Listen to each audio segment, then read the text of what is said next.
Bon, voici un achat lecture manga qu'on m'a gentiment conseillé au vu de mes lectures en temps réel sur Insta. Alors, c'est un spécial magie dans un monde de fantasy. Générique.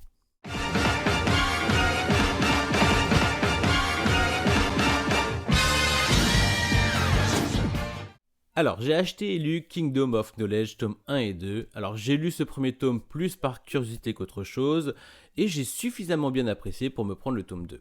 Donc voilà, on est dans un monde d'heroic fantasy, et quand c'est bien fait, j'adore ça tout simplement. Et là, nous avons pas mal d'éléments qui vont dans ce sens. De plus, le récit est très dans l'air du temps, c'est l'histoire d'un gnome qui détiendra tous les récits de guerre de notre histoire dans sa tête.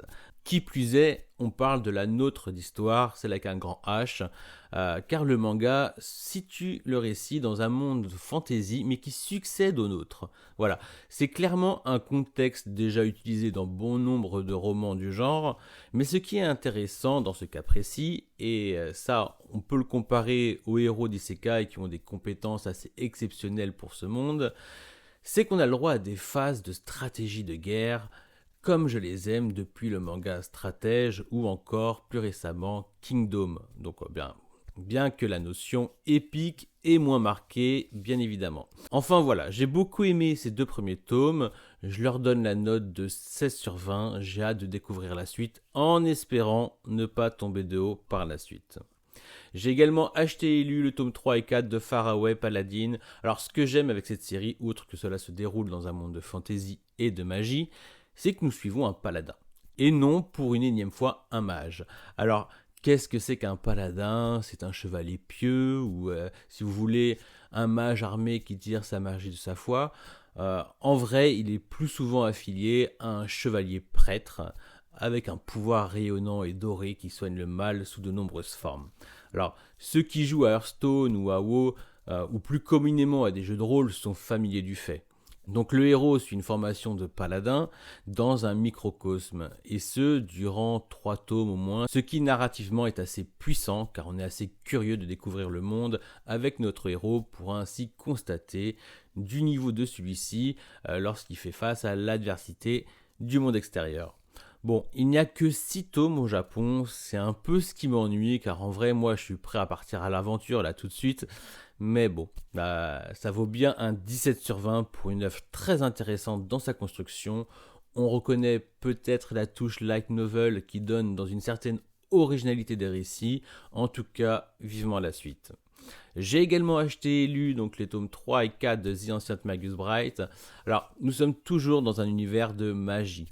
Très intéressant dans son concept, on est pris par la main et on découvre ce monde si complexe et vaste et si riche qu'est la magie dans son ensemble, avec les fées, les sorciers, les mages, les dragons, les fantômes et autres malédictions ou sortilèges, ainsi que des baguettes magiques. Voilà. Et quel meilleur environnement que l'Angleterre pour baigner dans cet environnement magique.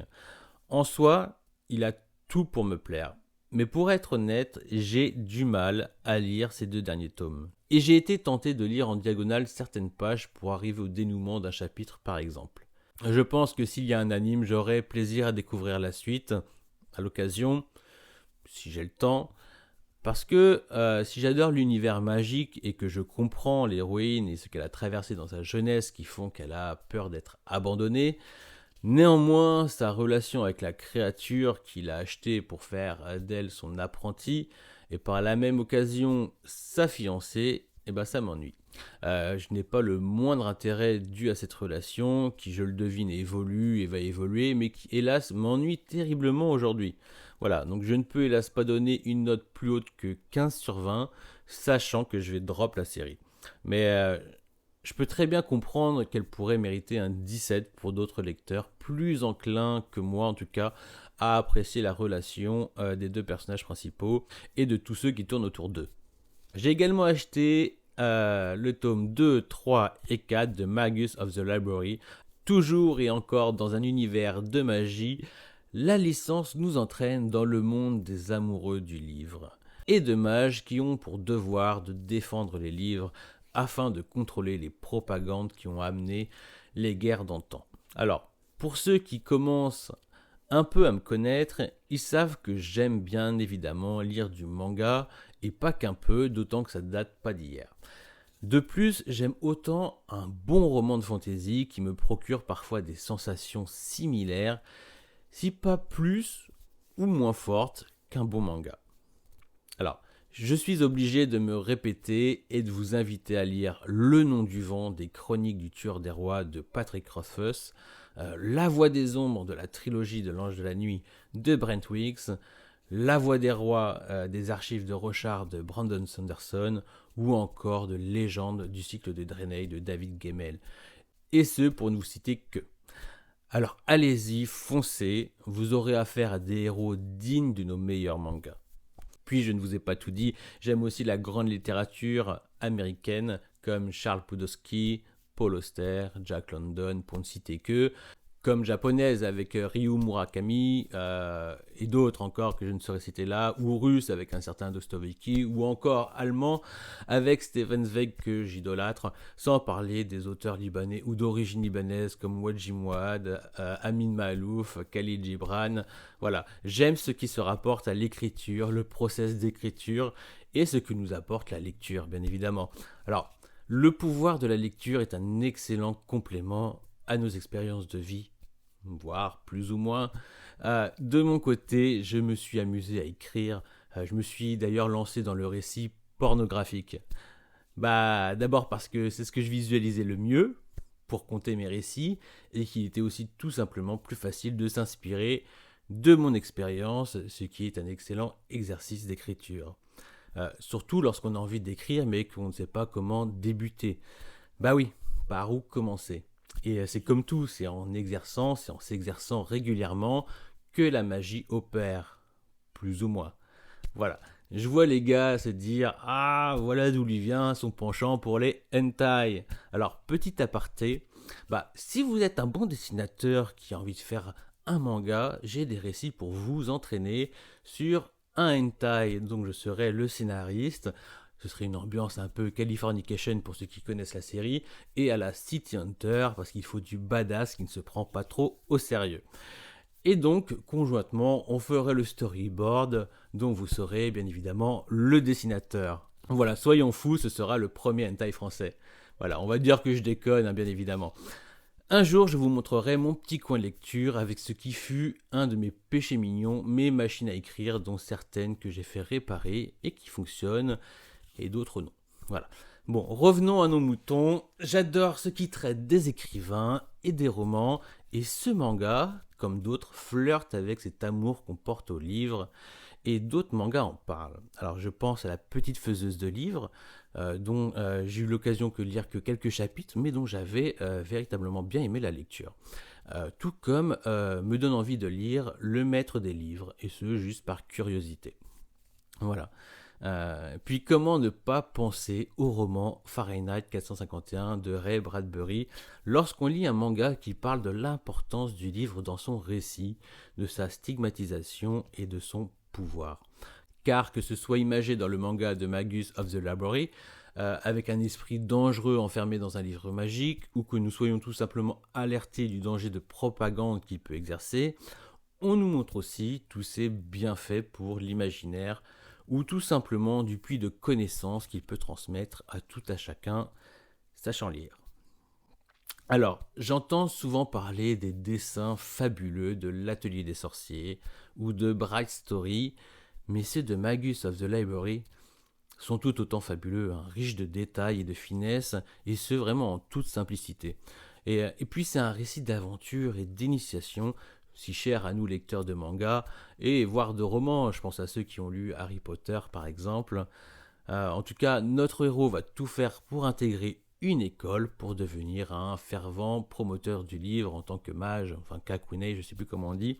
Parce que je vous rappelle le contexte, nous sommes dans un monde en paix et qui maintient celle-ci en contrôlant l'usage des livres à travers une grande bibliothèque centrale.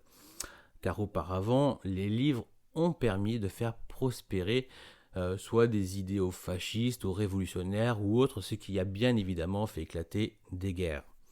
Donc il y a des mages, les kakune, je crois que c'est kakune, faudrait que je revoie, bref, qui sont là pour veiller au bon fonctionnement de ce système. Et il y a aussi notre jeune héros, pauvre et aux longues oreilles, donc qui au premier abord n'a rien pour lui à part son désir de lire et de se faire accepter, mais qui va hélas se faire stigmatiser à cause de ses origines. Puis à travers lui les rencontres plus ou moins agréables qu'il fera, nous aurons le droit à des formidables leçons de tolérance, voire de bienveillance, mais, et c'est ça qui est fort agréable de cette lecture, nullement gnangnan. Voilà, c'est bien shonen. Et vous le devinez, j'adore ce manga et je lui donne la note de 18 sur 20, bien que je sois dégoûté de ne pas avoir la suite, d'autant plus que le tome 5 ne semble pas être encore sorti au Japon non plus. Voilà, alors des fois ça me fait baisser la note. Là, je vous avouerai que son indisponibilité me donnerait envie de la gonfler à cause de la hype. J'ai acheté et lu le premier tome de Eileen, la charmeuse de bêtes. Alors, encore et toujours un charmant monde de fantaisie et de magie, avec cette fois-ci un récit plus dramatique, avec en toile de fond d'étranges bêtes qui nous rappellent les dragons ou les wyverns, je sais plus comment on dit.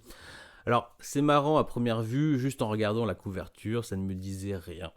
Et puis j'ai vu un gars du Discord prendre le premier tome pour tester, et le mois suivant prendre les tomes qui sont déjà sortis, enfin tous les tomes qui sont déjà sortis. Alors, obligé, ça attise ma curiosité, alors je teste, et la première surprise est dans le style graphique beaucoup plus mature que ce que j'imaginais, et donc agréablement surpris. Puis le récit est très bon. Les thèmes sur la discrimination et l'acceptation des différences va, vient et revient à travers toutes les lectures que je vous ai présentées, l'air de rien. Mais voilà, dans l'ensemble, j'aime bien le récit qui semble lui aussi tiré d'un light novel. Voilà, c'est plus qu'une tendance, il n'y a que ça en ce moment. Mais bon, tant que c'est bon, c'est le plus important. Donc j'ai bien envie de découvrir la suite et je donne la note de 16 sur 20 à ce premier tome en espérant donner plus lors des tomes suivants. J'ai également acheté et lu les tomes 2 et 3 de Arte. Bon, dans cette vidéo, j'ai pas mal divergé, surtout autour du livre, mais j'ai aussi pris la décision d'arrêter d'acheter The Ancient Magus Bride, malgré ses nombreuses qualités. C'est juste que les persos principaux me saoulent en fait. Mais j'ai également pris une autre décision, alors on sort un peu du contexte de la magie, mais c'est aussi le problème que j'ai avec cette œuvre qui, elle aussi, est pleine de qualité, mais qui ne m'apporte pas la magie que j'espérais ressentir durant ma lecture. Et je parle bien de Arte, dont j'ai lu les tomes 2 et 3. Bon, j'ai jusqu'au 7, je vais les lire, mais il est fort probable que je vais les revendre après ma lecture. Il est aussi d'ailleurs fort probable que je fasse un premier bilan de mes lectures Komiku. Sur ce, j'espère que la vidéo vous a plu. Je vous dis à bientôt.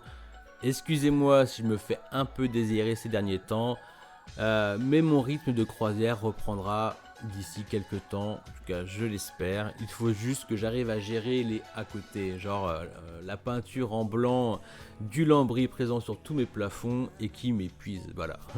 Donc allez, prenez soin de vous, n'hésitez pas à laisser des commentaires ou venir sur le Discord si vous avez l'âge requis. Et sur ce, je vous dis ciao.